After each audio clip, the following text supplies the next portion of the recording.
се истршали владата со буџетот за следната година. Во ваква непредвидлива економска ситуација поради корона кризата, предвидувањата за што би се трошели и од каде би се обезбедиле парите за следната година е речиси неодговорено. Економските експерти предупредуваат дека во вакви неизвестни услови тешко би се предвиделе макроекономските движења. Затоа кон идејата за распродажба на државниот имот за да се полни касата, треба да се настапи многу внимателно. Професорот Зоран Ивановски за Алфа рече дека фокусот на досега историски најголемиот буџет тежок цели 4 милиарди евра треба да биде насочен кон поддршка на малите бизниси кои поради кризата се пред банкрот. Структурата и обемот на буџетот не се изненадување затоа што ситуацијата состојбата со пандемијата COVID-19 носи многу предизвици и ризици.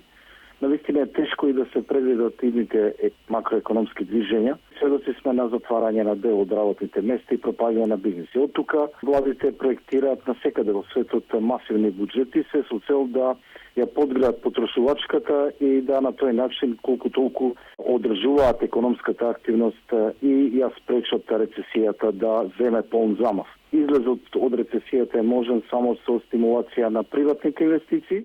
Според професорот, време е буџетот да се конципира врз основа на реалните капацитети на економијата и да нема расфрлање со државните пари. На прашањето дали е правилно да се продава државниот имот како што најави од власта, Ивановски вели дека тука мора да се оди многу внимателно, за да не се направи уште поголема штета.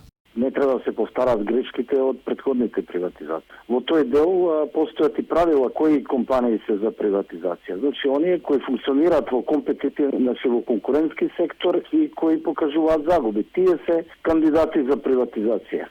Дел од економистите предупредуваат дека падот на економијата годинава може да биде уште поголем од оне што сега е проектирано. Вкупните приходи на државната каса се позиционирани на 3,45 милиарди евра, а буџетскиот дефицит е 567 милиони евра, или 4,9% од БДП, што е речиси 1,5% повеќе од сите досегашни буџети. Инаку министерот за финансии денеска предлог буџетот лично му го предаде на собранискиот спикер.